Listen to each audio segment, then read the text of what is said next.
Hello students, welcome to our channel Biobytes. और आज हम पढ़ने जा रहे हैं डाइवर्सिटी इन लिविंग ऑर्गेनिजम्स। और इस चैप्टर में हम देखेंगे हमारे प्लेनेट पे पाए जाने वाली अलग अलग लिविंग ऑर्गेनिजम्स के बारे में, उनके कैरेक्टरिस्टिक फीचर्स के बारे में, उनके कैटेगराइजेशन के बारे में, मेथड ऑफ स्टडी के बारे में। और जब हम उनके मेथड को देख लेंगे तब हम उन सभी लिविंग ऑर्गेनिजम्स को डिटेल में पढ़ना शुरू करेंगे, उनके कैटेगराइजेशन के मेथड को डिटेल में पढ़ना शुरू करेंगे। लेकिन ये सारी चीज़ें एक साथ पढ़ने के लिए बहुत बल्कि हो जाएंगी, इसलिए ये चैप्टर हम 3 या 4 पार्ट्स में पढ़ेंगे। तो आज हम लोग सिर्फ इंट्रोडक्शन देखेंगे डाइवर्सिटी इन लिविंग ऑर्गेनिज्म का, और हम यहाँ पढ़ेंगे कि हमारे पास जो इतनी सारी डाइवर्सिटी है, इतने सारे टाइप के लिविंग ऑर्गेनिज्म है हमारे सराउंडिंग में, वो क्या है, उनके स्टडी के मेथड को हम क्या बोलेंगे, उनको हम अलग अलग ग्रुप्स में डिवाइड कैसे करेंगे, और किस किस तरह के अटेम्प्ट्स किए गए हैं हमारे आसपास मौजूद लिविंग ऑर्गेनिजम्स को कैटेगराइज करने के लिए। तो चलिए स्टूडेंट्स, शुरू करते हैं डाइवर्सिटी इन लिविंग ऑर्गेनिजम्स का फर्स्ट लेक्चर, जो कि है इंट्रोडक्टरी लेक्चर। और बेसिक कॉन्सेप्ट्स को हम यहाँ से बिल्डअप करना शुरू करेंगे। तो इस चैप्टर में जो सबसे पहला पॉइंट हमें समझने के लिए आता है वो है बायोडाइवर्सिटी। तो देखते हैं कि बायोडाइवर्सिटी क्या है। जैसा कि आपको डेफिनेशन दिखाई पड़ रही होगी, biodiversity is the term to define the presence of enormous variety of life forms present on our planet earth. A high level of biodiversity is usually considered to be important and desirable.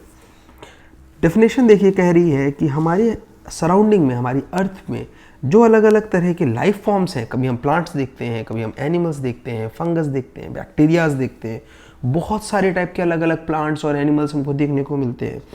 ये जो उनका presence है, इतनी सारी variety जो हमें देखने को मिल रही है, यही है हमारी बायोडाइवर्सिटी। जो सेकेंड लाइन हम यहाँ पर पढ़ रहे हैं वो कहती है, a high level of biodiversity is usually considered to be important and desirable. ऐसा इसलिए कहा जा रहा है क्योंकि जो बायोडाइवर्सिटी है, यानी presence of different life organisms, ये हमें प्रोवाइड कराएगी डिफरेंट काइंड ऑफ प्रोडक्ट्स।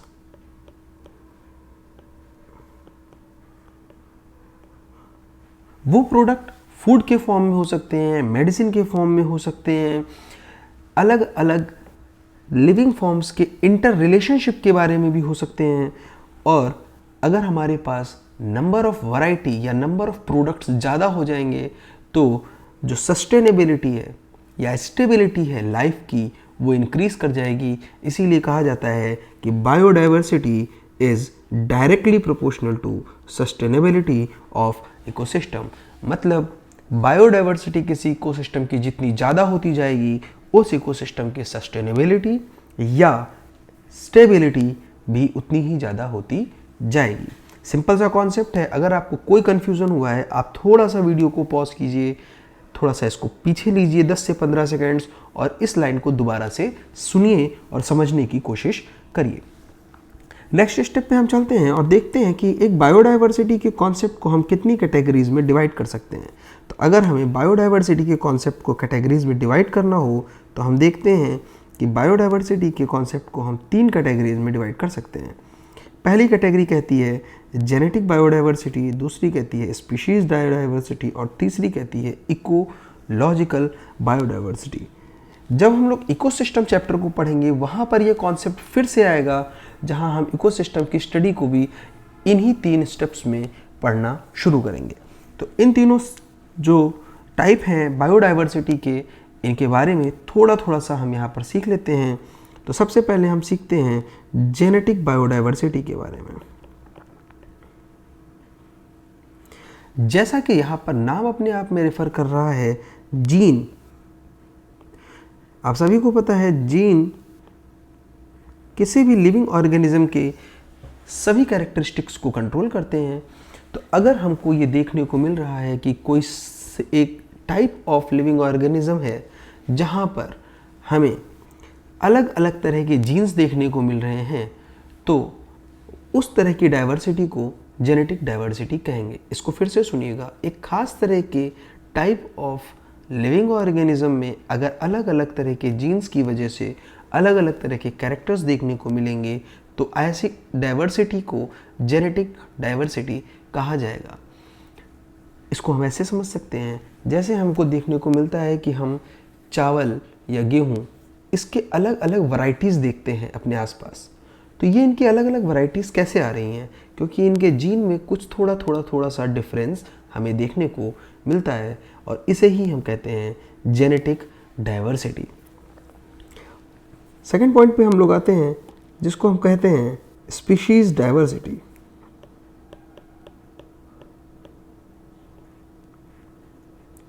ये जेनेटिक डाइवर्सिटी से एक स्टेप और आगे जाने वाली डाइवर्सिटी है। यहाँ पर हम देखते हैं कि किसी एक पर्टिकुलर एरिया में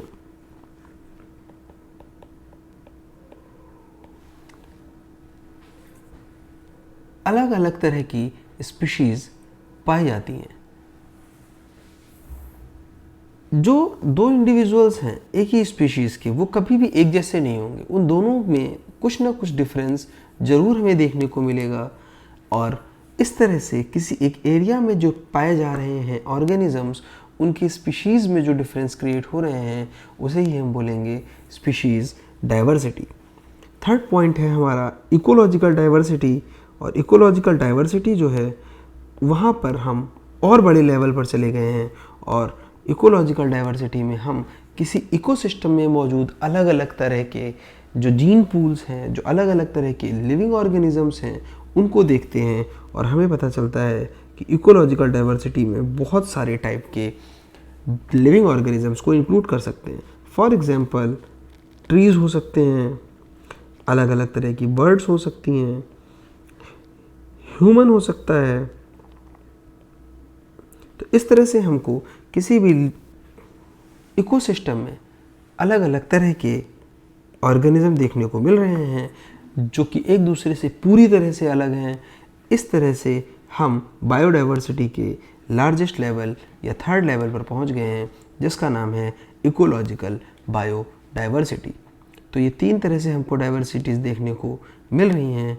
इनको आप लोग बहुत ध्यान से पढ़िएगा, इनको आप बहुत ध्यान से समझिएगा और आप जब इनको नोटिस करेंगे तो आपको अपने सराउंडिंग में ये तीनों ही डाइवर्सिटीज़ देखने को मिल जाएंगी।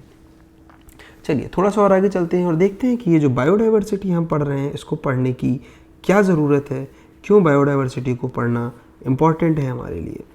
तो अगर हम इम्पॉर्टेंस ऑफ बायोडाइवर्सिटी देखना शुरू करते हैं तो हमें पता चलता है कि बायोलॉजी के पॉइंट ऑफ व्यू से अलग अलग तरह के लिविंग ऑर्गेनिजम्स के होने के जो फ़ायदे हैं वो है सबसे पहला इकोलॉजिकल स्टेबिलिटी। देखिए मैंने अभी आपको बताया है कि लिविंग ऑर्गेनिजम्स आपस में एक साथ जब रहते हैं तो उनका कोई ना कोई इंटर रिलेशनशिप होता है और वो एक दूसरे पर अलग अलग चीज़ों के लिए डिपेंड करते हैं या इंटरडिपेंडेंसी शो करते हैं। तो जितना ज़्यादा वैरायटी होगा उतना ही ज़्यादा अच्छा और उतना ही ज़्यादा स्टेबल एनवायरनमेंट या इकोसिस्टम डेवलप होगा, क्योंकि जितने ज़्यादा टाइप के लिविंग ऑर्गेनिजम्स होंगे उतने ज़्यादा तरह के फूड प्रोडक्ट्स अवेलेबल हो सकते हैं, उतने तरह के इंटर रिलेशनशिप हो सकते हैं।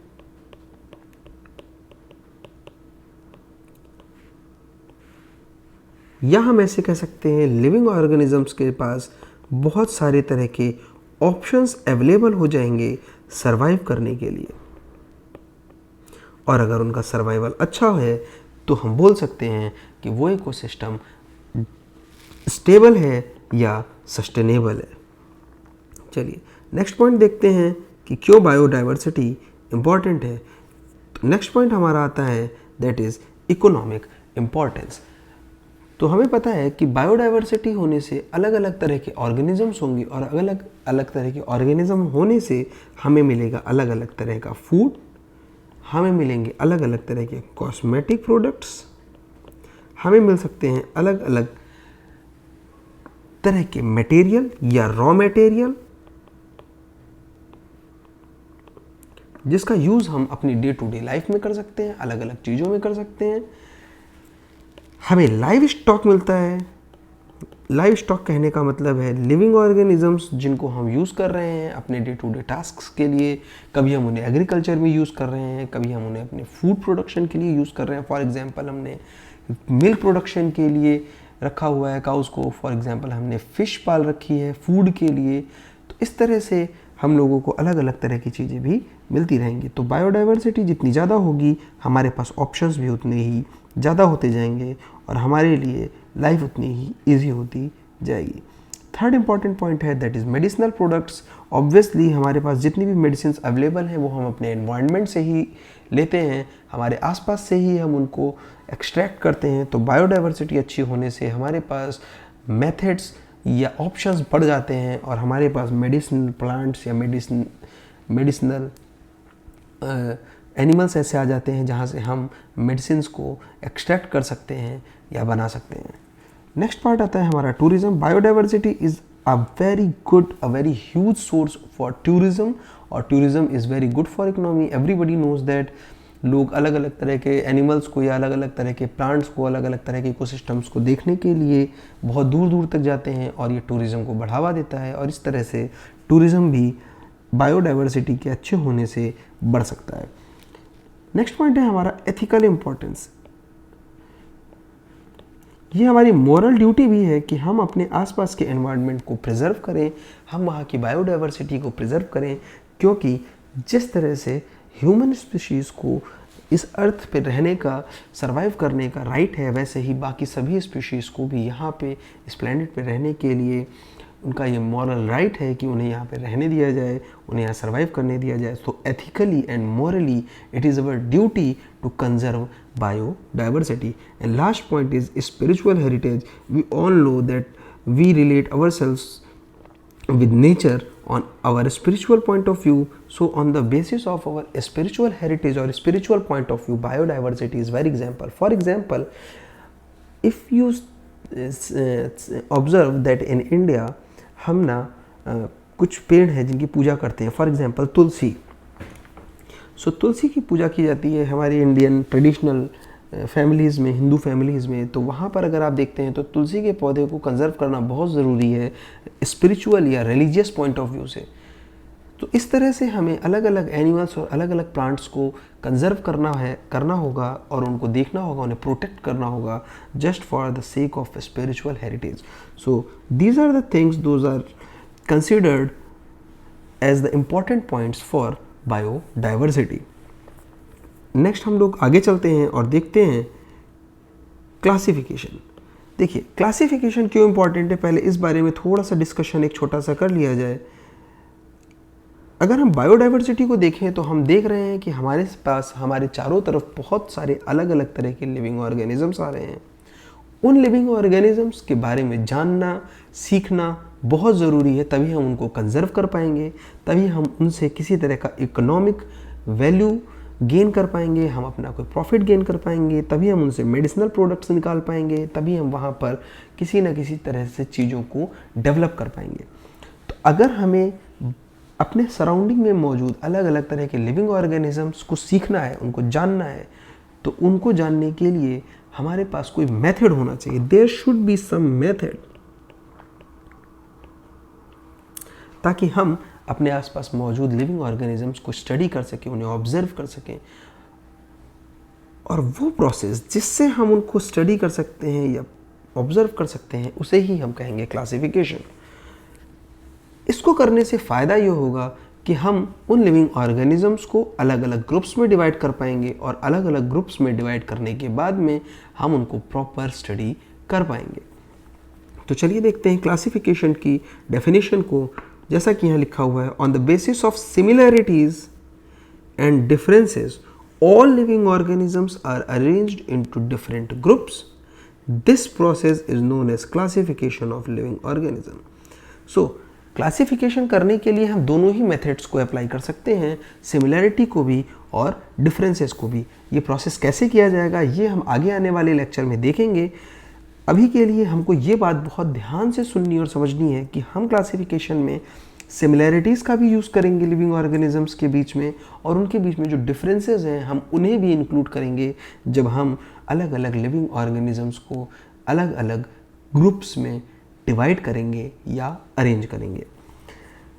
इस क्लासिफिकेशन के प्रोसेस के आगे एक और शब्द आता है जिसका नाम है टैक्सोनॉमी, और आइए देखते हैं टैक्सोनॉमी क्या है।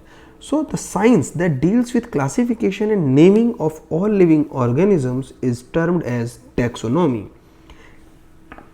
कैरेक्टराइजेशन यानी किसी भी दिए गए लिविंग ऑर्गेनिज्म के कैरेक्टर्स को समझना, उसका मोड ऑफ न्यूट्रिशन क्या है, उसका स्ट्रक्चर कैसा है, उसके अंदर सेल्स किस तरह से हैं, उसका मोड ऑफ लिविंग क्या है, उसका मोड ऑफ रिप्रोडक्शन क्या है, ये इसके कैरेक्टराइजेशन है। उसका आइडेंटिफिकेशन, उसकी अपीयरेंस कैसी है, उसके स्पेसिफिक फीचर्स क्या हैं, एंड क्लासिफिकेशन, उन फीचर्स के बेसिस पे उसे किस ग्रुप में हमने डिवाइड किया है।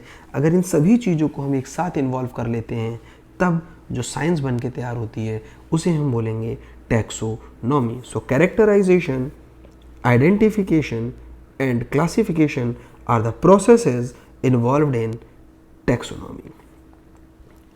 आगे चलते हैं और टैक्सोनॉमी के बारे में थोड़ा सा और डिटेल में देखते हैं। सो फर्स्ट अटेम्प्ट जो टैक्सोनॉमी का है, जो किया गया है, वो किया गया है कैरोलस लीनियस के द्वारा। इसीलिए कैरोलस लीनियस को हम फादर ऑफ टैक्सोनॉमी भी कहते हैं। तो कैरोलस लीनियस का जो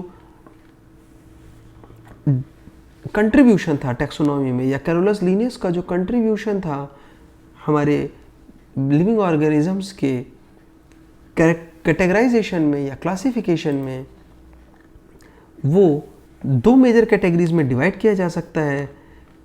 पहला जो उसका कैटेगरी है, उस कैटेगरी का नाम है हायरार्कियल सिस्टम ऑफ क्लासिफिकेशन, और दूसरी कैटेगरी है बाइनोमियल नोमेनक्लेचर सिस्टम। इन दोनों कैटेगरीज को एक बार हम लोग थोड़ा ध्यान से समझ लेते हैं और देखते हैं कि ये दोनों चीज़ों का हमारे सामने क्या मतलब है। तो बहुत ही ध्यान से सुनिएगा कि कैरोलस लीनियस ने क्या पॉइंट्स कहे थे और हम लोग उस पॉइंट को थोड़ा सा ध्यान से डिटेल में समझने की कोशिश करते हैं। तो कैरोलस लीनियस ने सबसे पहले पॉइंट बोला था hierarchical system of classification. Hierarchical means categorization into few steps. Largest groups, then larger group, then smaller group. This may sound little bit complicated to you, इसलिए इसको थोड़ा सा और आसान तरीके से समझने की कोशिश करते हैं। कैरोलस लीनियस ने बोला कि ऐसा करते हैं कि सबसे पहले कुछ मेजर या बड़ी कैटेगरीज बना लेते हैं और उस कैटेगरी के अंदर हम छोटी छोटी सी सब कैटेगरीज बना लेंगे, जिसमें हम लिविंग ऑर्गेनिजम्स को अलग अलग ग्रुप्स में डिवाइड कर सकेंगे। इसका एक बहुत सिंपल सा एग्जांपल दे रहा हूँ मैं आपको हायरार्कियल सिस्टम का, इसको बहुत ध्यान से समझिएगा। फॉर एग्जांपल, एक स्कूल में, एक क्लास में 100 स्टूडेंट्स हैं।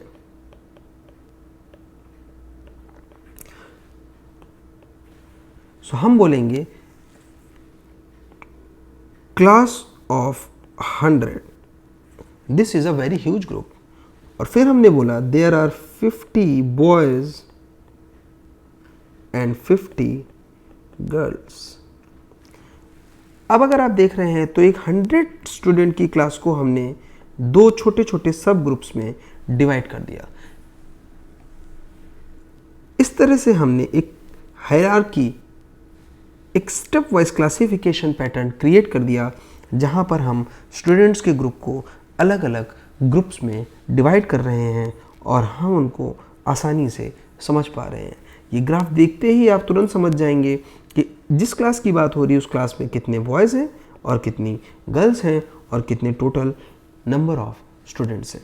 तो यही है method hierarchical system of classification का। जब हम क्लासिफिकेशन को और डिटेल में पढ़ेंगे तब हम लोग बायोलॉजी की लैंग्वेज में आने वाले शब्द और बायोलॉजी की लैंग्वेज में आने वाले ग्रुप्स के बारे में डिटेल में देखेंगे। आगे चलते हैं, जो कि दूसरा स्टेप है, that is binomial nomenclature. Binomial nomenclature जो कैरोलस लीनियस ने दिया था, इस बाइनोमियल नोमेनक्लेचर में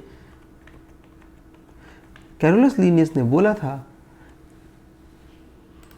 कि किसी भी लिविंग ऑर्गेनिज्म का अगर आप साइंटिफिक नेम दे रहे हैं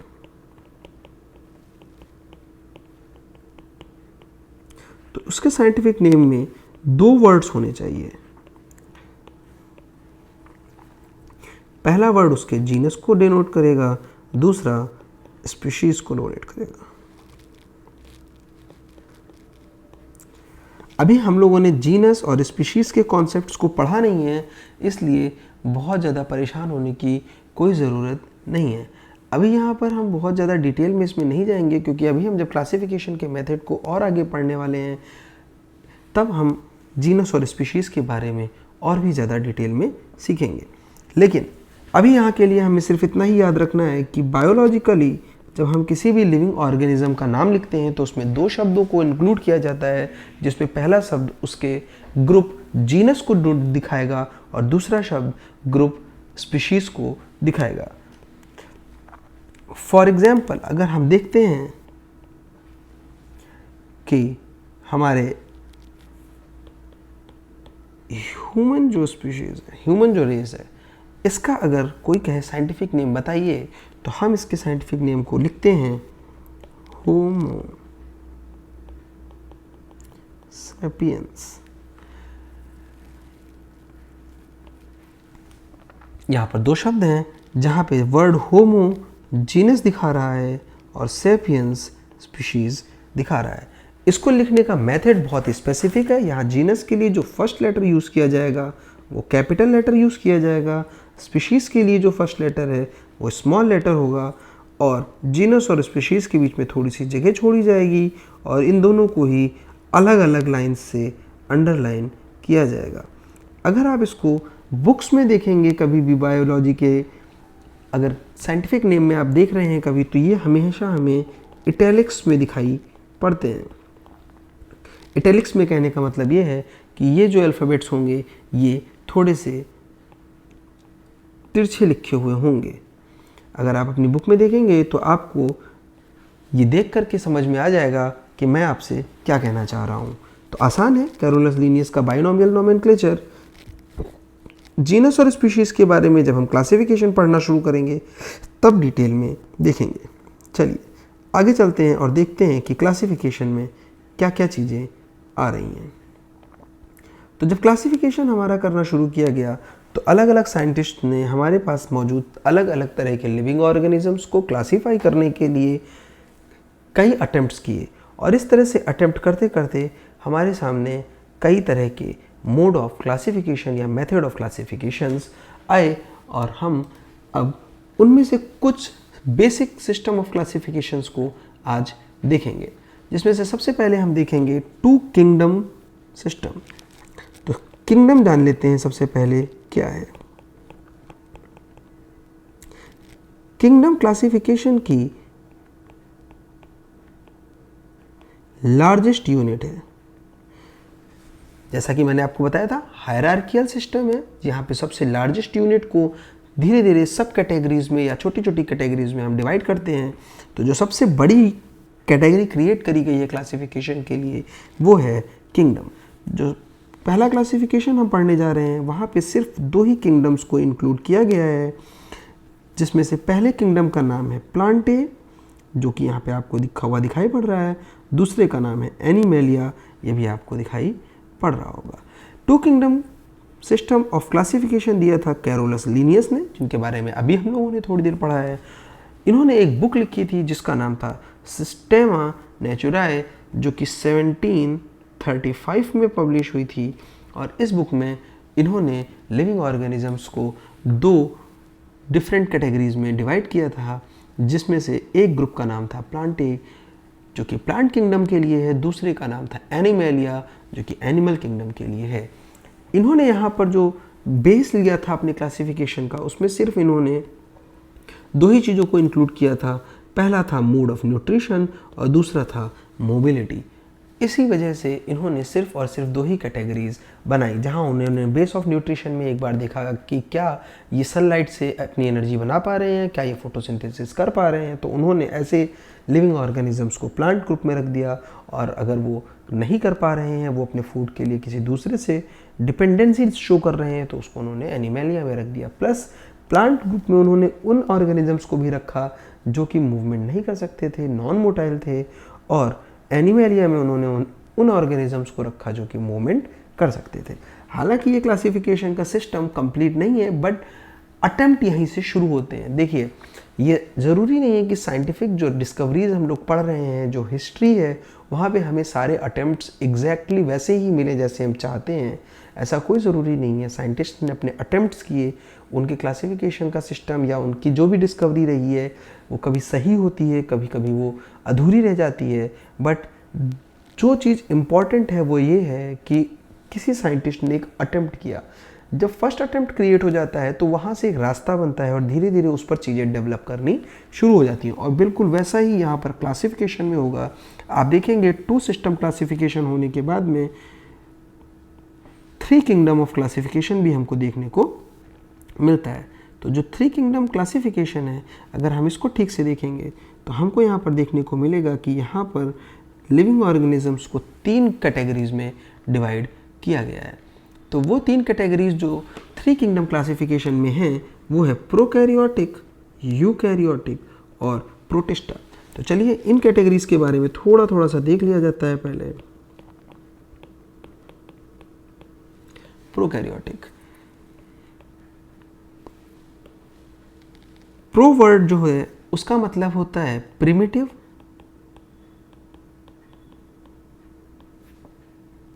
एंड कैरियन मीन्स होता है न्यूक्लियस।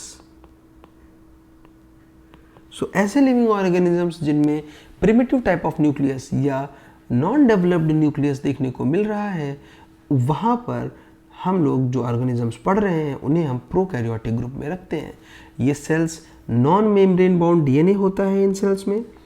यहाँ पर हमको सेमी रिजिड सेल वॉल मिलती है जो कि डेवलप्ड सेल की सेल वॉल से मैच नहीं करेगी। इसके अलावा मेम्ब्रेन बाउंड सेल ऑर्गेनेल्स भी प्रोकैरियोटिक ग्रुप में हमको देखने को नहीं मिलेंगे, जैसे कि माइटोकॉन्ड्रिया या न्यूक्लियस या क्लोरोप्लास्ट हमें प्रोकैरियोटिक ग्रुप में देखने को नहीं मिलता है। जो नेक्स्ट कैटेगरी हमारे सामने आती है उस नेक्स्ट कैटेगरी का नाम है यूकैरियोटिक।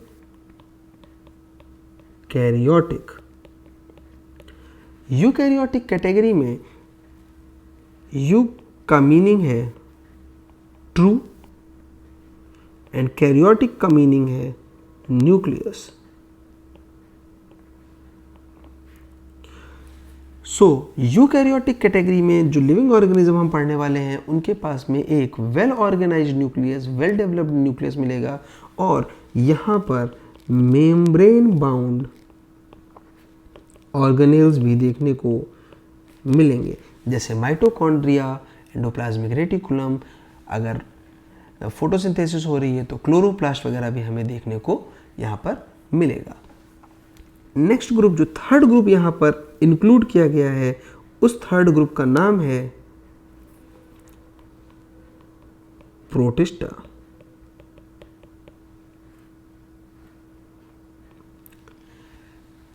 प्रोटिस्टा ग्रुप में 2 तरह के ऑर्गेनिजम्स को इंक्लूड किया गया था, जिसमें से एक को हम लोगों ने कहा है लोअर प्रोटिस्टा, दूसरे को हम लोगों ने कहा है हायर प्रोटिस्टा। ये कंफ्यूजन करने वाला थोड़ा सा कॉन्सेप्ट था यहाँ पर। यहाँ इसको इंक्लूड कर लिया गया था प्रोटिस्टा में क्योंकि कई सारे ऐसे यूनिसेल्यूलर यानी ऐसे ऑर्गेनिज्म जिनमें एक ही सेल है वो हमें देखने को तो मिल रहे थे, लेकिन हम उनको यूकैरियोट और प्रोकैरियोट में कैटेगराइज नहीं कर पा रहे थे और हमें बहुत कन्फ्यूज़न हो रहा था। इसलिए हमने एक नई कैटेगरी क्रिएट कर दी जिसका नाम प्रोटिस्टा था और इसमें हम लोगों ने यूनिसेल्यूलर एल्गी, फंगस, प्रोटोजोअन्स और बैक्टीरियाज को भी इंक्लूड कर लिया। 3 किंगडम ऑफ क्लासिफिकेशन ये अर्नस्ट हैकेल ने दिया था। ये जर्मनी के एक जूलॉजिस्ट थे एंड 1866 में इन्होंने ये क्लासिफिकेशन हमें दिया था। चलिए इसके बाद में हम आगे बढ़ते हैं और देखते हैं नया मोड ऑफ क्लासिफिकेशन जिसका नाम है 4 किंगडम सिस्टम। 4 किंगडम सिस्टम में हमारे आसपास मौजूद सभी लिविंग ऑर्गेनिजम्स को 4 किंगडम्स में डिवाइड किया गया, जो कि हैं Monera, protista, Metaphyta, Metazoa. Copeland ने 4 सिस्टम क्लासिफिकेशन दिया था 1956 में और इन्होंने जो ग्रुपिंग की है उसके बारे में थोड़ा सा डिटेल में देखते हैं। इन्होंने जो किंगडम मोनेरा दिया है इसमें इन्होंने उन लिविंग ऑर्गेनिजम्स को रखा है जिनका सेल टाइप प्रोकैरियोटिक है।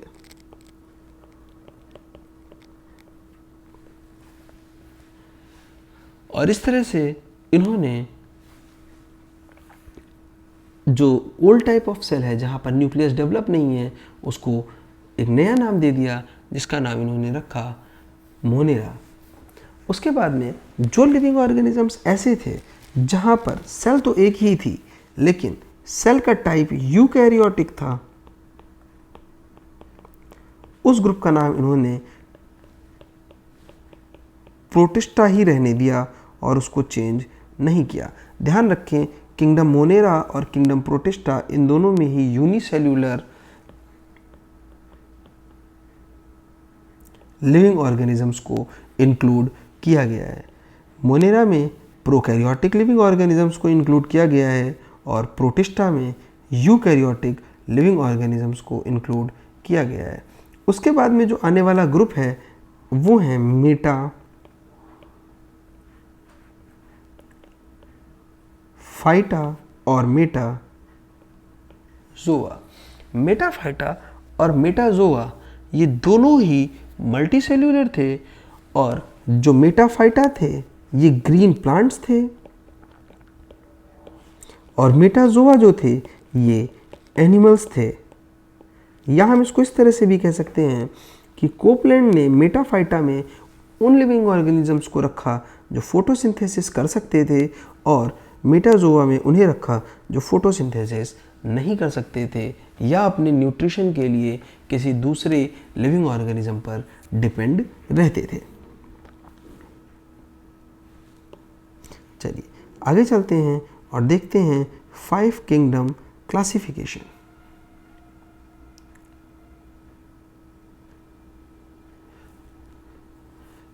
ये जो 5 किंगडम क्लासिफिकेशन है ये हमें दिया था रॉबर्ट व्हिटेकर ने 1969 में। इन्होंने ये मेथड ऑफ क्लासिफिकेशन दिया था और हमारी बुक में जो मेथड ऑफ क्लासिफिकेशन हम फॉलो करेंगे, जो क्लासिफिकेशन का मेथड हम यहाँ पर पढ़ेंगे वो रॉबर्ट व्हिटेकर का ही दिया हुआ है जो कि है 5 किंगडम क्लासिफिकेशन। यहाँ पर हम सभी लिविंग ऑर्गेनिजम्स को 5 ग्रुप्स में डिवाइड करेंगे। यहाँ पर व्हिटेकर ने सेल स्ट्रक्चर कितना कॉम्प्लेक्स है इसको इंक्लूड किया है, बॉडी ऑर्गेनाइजेशन कैसा है इसे इंक्लूड किया है, मोड ऑफ न्यूट्रिशन इसे भी इंक्लूड किया है और लिविंग ऑर्गेनिजम्स का रिलेशनशिप एक दूसरे से कैसा है इसे भी इन्होंने इसको इंक्लूड किया हुआ है। ये कॉन्सेप्ट अभी हम थोड़ी ही देर में इसी लेक्चर में पढ़ेंगे, पर अभी के लिए हम 5 किंगडम क्लासिफिकेशन में आने वाले 5 किंगडम के बारे में थोड़ी सी बातों को जानने की कोशिश करते हैं और देखते हैं कि इसमें मौजूद अलग अलग किंगडम में किस तरह के ऑर्गेनिजम्स को इंक्लूड किया है रॉबर्ट व्हिटेकर ने। तो सबसे पहले जो हमको पढ़ने के लिए मिलता है वो है मोनेरा।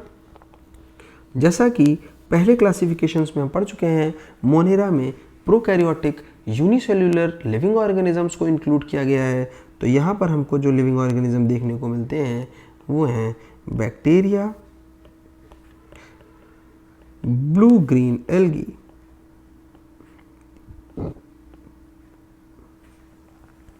नेक्स्ट हमारा जो क्लासिफिकेशन में पार्ट आता है उसका नाम है प्रोटिस्टा।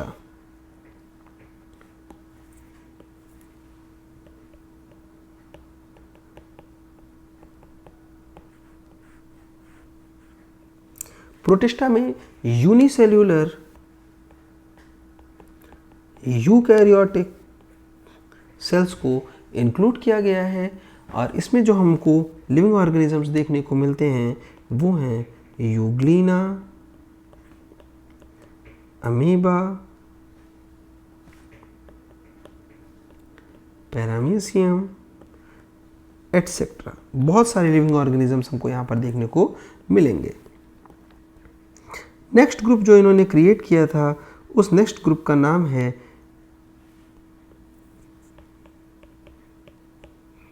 प्लांटी। यहाँ पर यूकैरियोटिक मल्टीसेल्यूलर लिविंग ऑर्गेनिजम्स देखने को मिलेंगे और इन सभी की एक खास बात यह है कि ये फोटोसिंथेसिस कर सकते हैं।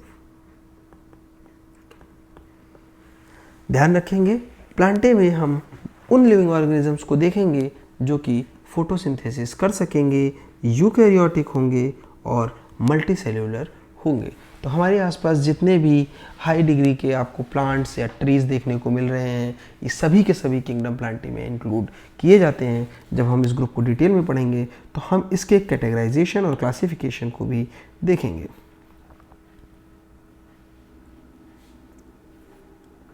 नेक्स्ट ग्रुप हमारे सामने आता है जिसका नाम है फंजाई।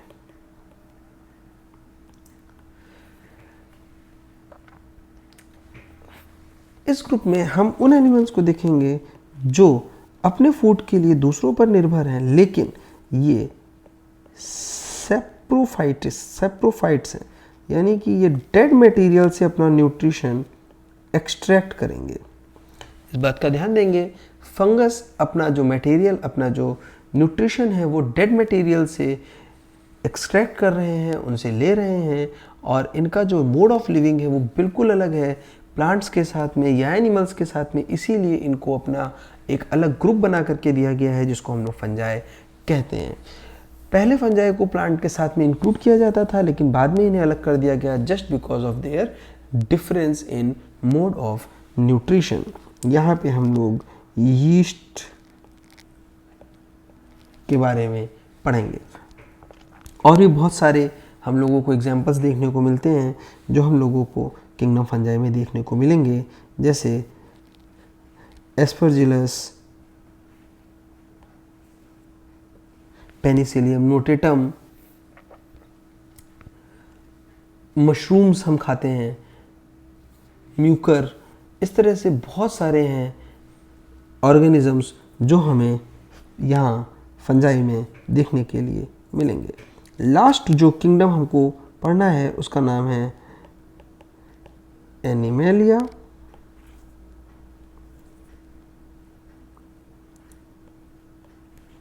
एनिमेलिया में हम मल्टीसेल्यूलर यूकैरियोटिक लिविंग ऑर्गेनिजम्स को देखेंगे जो कि अपने फूड के लिए दूसरे ऑर्गेनिजम्स पर डिपेंड रहते हैं और ये बाकी सभी ऑर्गेनिजम्स जो पाए जा रहे हैं, ग्रुप्स पाए जा रहे हैं, उनसे ज़्यादा बड़ा है।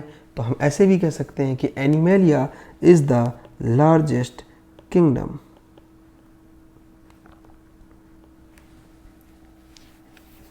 यहाँ पर एक पॉइंट आपको याद रखना है, structure cell wall kingdom Animalia में हमें देखने को नहीं मिलेगी।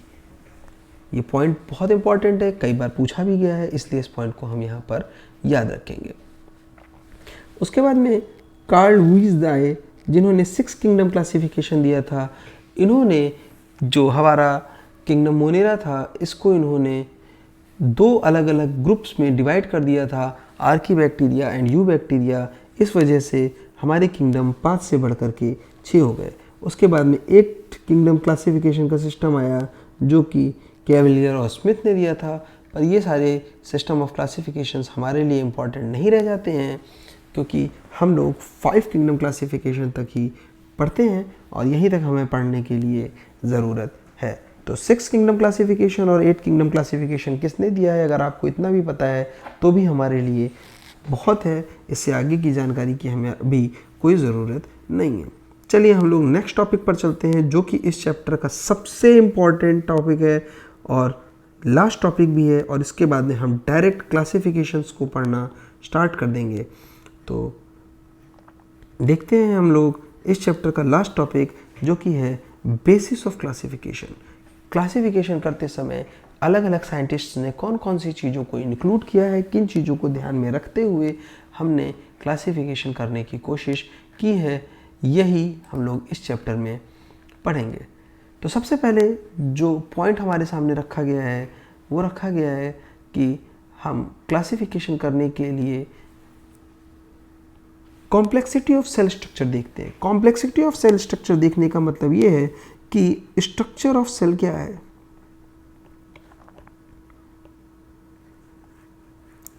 क्या सेल पूरी तरह से डेवलप्ड है या पूरी तरह से डेवलप्ड नहीं है। अगर सेल डेवलप्ड भी है तो उस सेल के डेवलप होने के बाद में उस सेल में कौन कौन से अलग अलग सेल ऑर्गेनेल्स हैं और उनका क्या फंक्शन है, इस बेसिस पर भी हम क्लासिफिकेशन कर सकते हैं। फॉर एग्जांपल, अगर सेल का न्यूक्लियस डेवलप नहीं है तो हम उसको प्रोकैरियोट में रखते हैं, अगर वहाँ पर न्यूक्लियस वेल डेवलप्ड है तो हम उसको यूकैरियोट में रखते हैं।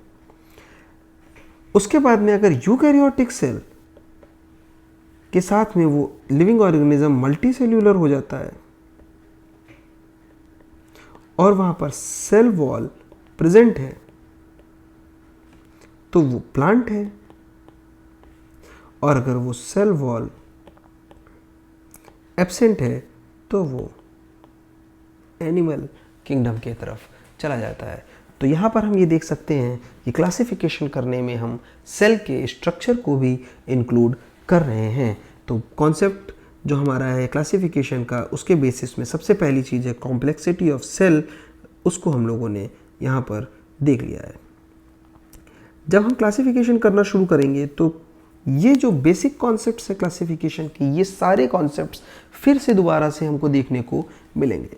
दूसरा आ रहा है number of cells. Number of cells के बेसिस पे फिर लिविंग ऑर्गेनिजम्स को दो कैटेगरीज में डिवाइड किया जा सकता है, यूनिसेल्यूलर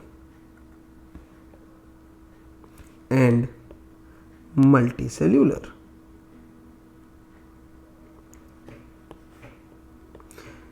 यूनिसेल्यूलर में हमारे पास दो तरह के ग्रुप्स थे। अगर सेल डेवलप नहीं है तो मोनेरा यानी प्रोकैरियोटिक्स, और अगर सेल पूरी तरह से डेवलप है, उसमें न्यूक्लियस मेम्ब्रेन बाउंड ऑर्गेनेल्स पाए जा रहे हैं, तो प्रोटिस्टा या यूकैरियोटिक। उसी तरह से मल्टी सेल्यूलर में आने के बाद में हम फंगस, प्लांट और एनिमल को देखना शुरू कर देते हैं।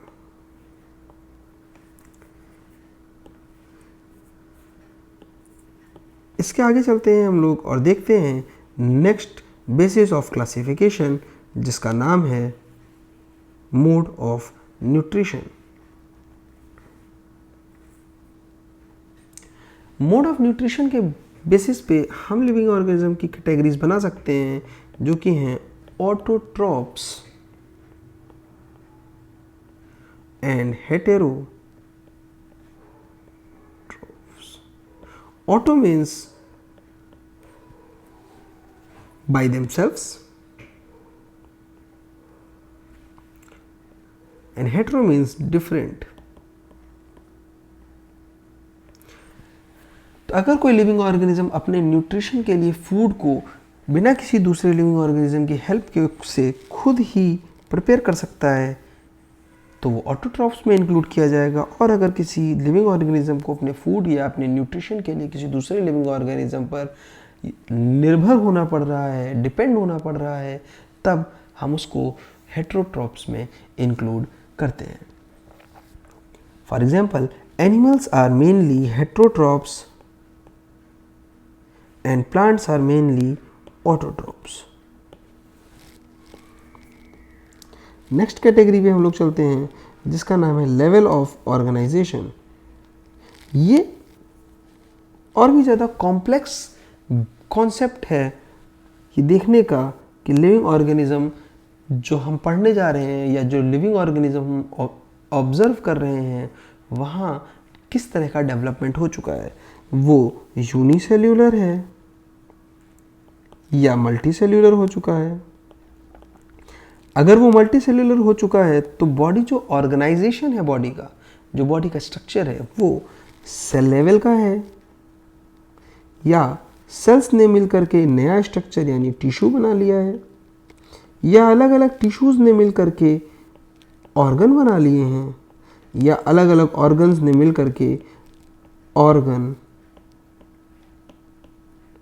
सिस्टम्स बना लिए हैं। और इस बेसिस पे हम अलग अलग तरह के ऑर्गेनिजम्स को इन ग्रुप्स में डिवाइड कर सकते हैं।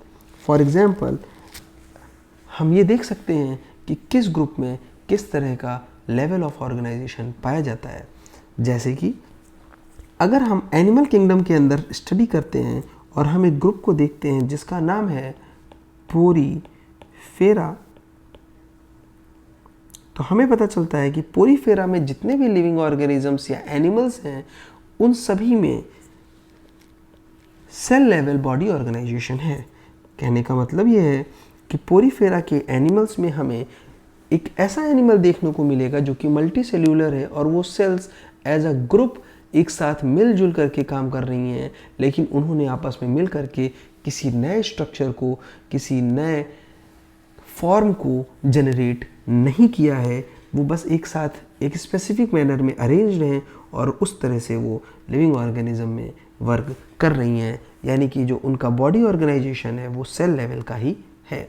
इससे थोड़ा सा और डेवलप होते हैं तो हमें एक ऐसा ग्रुप देखने को मिलता है जहाँ पर सेल्स ने आपस में मिल करके किसी एक नए स्ट्रक्चर को बना लिया है और अब हम उस स्ट्रक्चर को नया नाम देते हैं जिसका नाम है टिश्यू।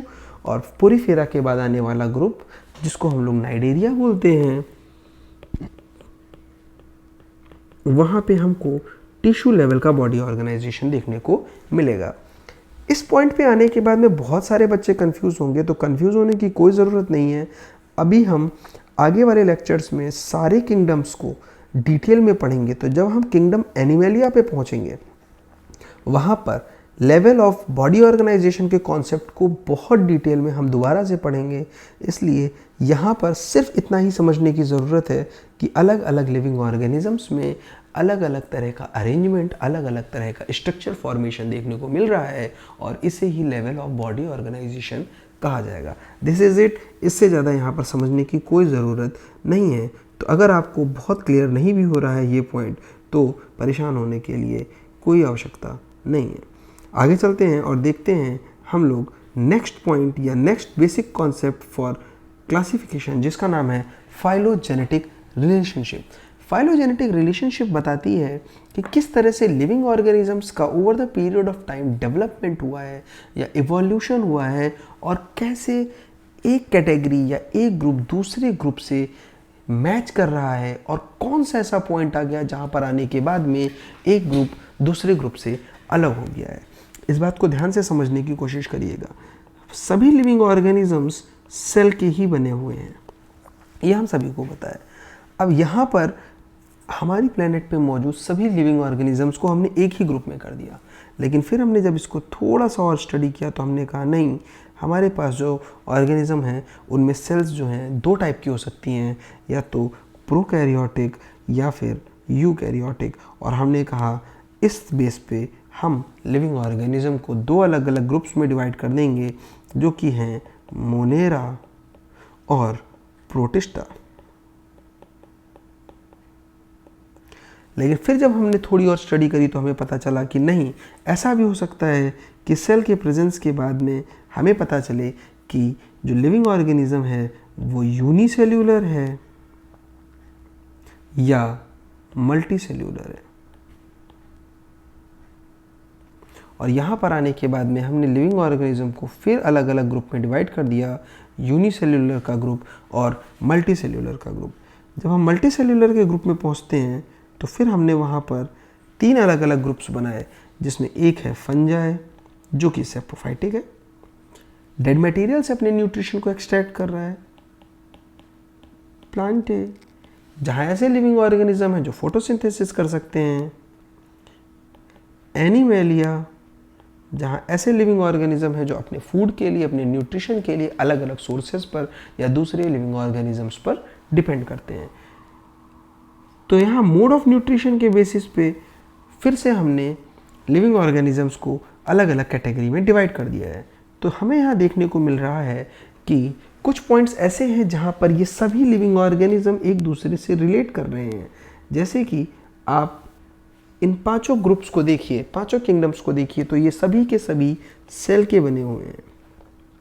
तो कहीं ना कहीं इनमें एक कॉमन पॉइंट ऑफ ओरिजिन देखने को मिलता है। लेकिन over the period of time, over the period of evolution और डेवलपमेंट, अलग अलग तरह के डेवलपमेंट्स होने की वजह से अलग अलग तरह के लिविंग ऑर्गेनिजम्स का इवोल्यूशन हुआ और अब हमारे पास एक ह्यूज वैरायटी है अलग अलग तरह के लिविंग ऑर्गेनिजम्स की। लेकिन ये जो सिमिलैरिटीज़ हैं एक दूसरे से, ये हमें क्लासिफिकेशन करने में, कैटेगराइजेशन करने में हेल्प करेंगी।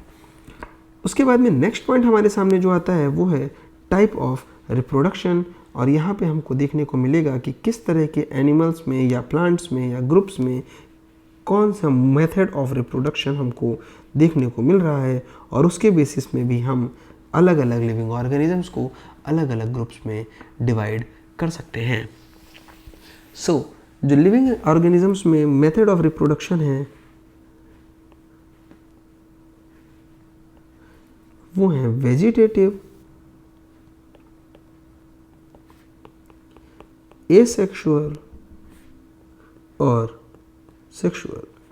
ये मेथड ऑफ रिप्रोडक्शंस को हम डिटेल में तब पढ़ेंगे जब हम रिप्रोडक्शन के बारे में पढ़ेंगे। अभी यहाँ पर हमें इसको डिटेल में पढ़ने की ज़रूरत नहीं है। अभी हमें यहाँ पर सिर्फ इतना ही देखना है कि जो लिविंग ऑर्गेनिजम्स हैं वो अलग अलग मेथड्स से रिप्रोड्यूस कर सकते हैं, और कहीं कहीं पर हम कैटेगराइजेशन करने के लिए या क्लासिफिकेशन करने के लिए उन लिविंग ऑर्गेनिजम्स के मेथड ऑफ रिप्रोडक्शन को भी यूटिलाइज करेंगे। Last point basis of classification का है एडवांस फीचर्स। कैटेगराइजेशन करते करते जब हम और भी ज़्यादा डेवलप हुए, और भी ज़्यादा हमारे साइंटिफिक मेथड्स इवॉल्व हुए, तो हमने अलग अलग लिविंग ऑर्गेनिजम्स में अच्छी स्टडीज़ करनी शुरू कर दी और हमें बहुत ज़्यादा स्पेसिफिक पॉइंट्स पता चलने लगे, और फिर हम उन स्पेसिफिक पॉइंट्स पे हम उन एडवांस फीचर्स को लेकर के कंसीडर करके क्लासिफिकेशन में आ गए, और हमने वहाँ से भी क्लासिफिकेशंस को करना शुरू कर दिया। फॉर एग्जांपल, हम लोग जब एडवांस फीचर्स को लेकर के आए तो हम लोगों ने देखा कि कुछ प्लांट्स ऐसे थे जहाँ पे फ्लावर का फॉर्मेशन हो रहा है। तो हमने प्लांट्स जो हैं, हमारे ग्रुप है जो किंगडम प्लांटी है, वहाँ पे एक ऐसा ग्रुप क्रिएट किया जहाँ पे फ्लावर्स की प्रेजेंस है, और बाकी के प्लांट्स को उस ग्रुप से हमने अलग कर दिया क्योंकि वहाँ पर फ्लावर की प्रेजेंस नहीं है। वो ग्रुप जहाँ पे फ्लावर देखने को मिल रहा था, हमने उस ग्रुप को एक नाम दिया एंजियोस्पर्म्स, और इस तरह से हमने किंगडम प्लांटे के अंदर ही और सब कैटेगराइजेशन क्रिएट कर दिया एक स्पेसिफिक फीचर को कंसीडर करते हुए। तो ये सारे पॉइंट्स हमारे सामने फिर से दोबारा से आएंगे जब हम अलग अलग ग्रुप्स के क्लासिफिकेशन को, कैटेगराइजेशन को फिर से डिटेल में पढ़ेंगे। तो आप लोगों के लिए इस चैप्टर में अभी इतना ही है। ये एक इंट्रोडक्टरी लेक्चर था जहाँ पर हमने बायोडाइवर्सिटी के कॉन्सेप्ट को समझा है, जहाँ पे हम लोगों ने बायोडाइवर्सिटी को बहुत ज़्यादा डिटेल में समझ लिया है, पढ़ लिया है, और अब हमको बायोडाइवर्सिटी के मेथड ऑफ स्टडी, बायोडाइवर्सिटी का इम्पोर्टेंस ये पता चल गया है, हमें क्लासिफिकेशन पता चल गया है किसे कहते हैं, क्लासिफिकेशन के मेथड्स पता चल गए हैं, डिफरेंट टाइप ऑफ क्लासिफिकेशंस जो प्रपोज किए गए हैं अलग अलग साइंटिस्ट्स के द्वारा, उनके बारे में भी हमको पता चल गया है, और उन साइंटिस्ट्स ने किस किस तरह के कॉन्सेप्ट को, कौन कौन से तरह के कंक्रीट फैक्ट्स को यूटिलाइज़ किया है क्लासिफिकेशन करने में, वो भी हम लोगों ने इस लेक्चर में सीख लिया है। तो इस लेक्चर को 2 बार, 3 बार, 4 बार देखिए, जितनी बार में आपको समझ में आ सके इसको बार बार आप पॉज करके नोट्स बना करके देखें और पढ़ें।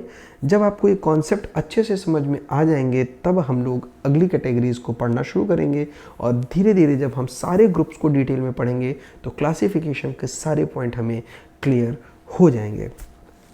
So all the very best students, इस चैप्टर को पढ़िए, इसके नोट्स बनाइए, और कमेंट सेक्शन में जा कर के अगर किसी तरह का कोई डाउट है तो हमसे वहाँ पर आप क्वेश्चन पूछ सकते हैं। मैं वहाँ पर आप लोगों को कमेंट सेक्शन में इसका आंसर भी दे दूँगा। नोट्स आपको यहाँ पर स्क्रीन पे आपके दिखाई पड़ रहे हैं, यहाँ से ले सकते हैं, और इसके साथ ही वीडियो के डिस्क्रिप्शन में भी इन नोट्स को प्रोवाइड कर दिया जाएगा, तो आप लोग यहाँ डिस्क्रिप्शन से भी नोट्स को अपने डाउनलोड कर सकते हैं और उसको अपने पास रख सकते हैं। So all the best student, let's wind up this lecture.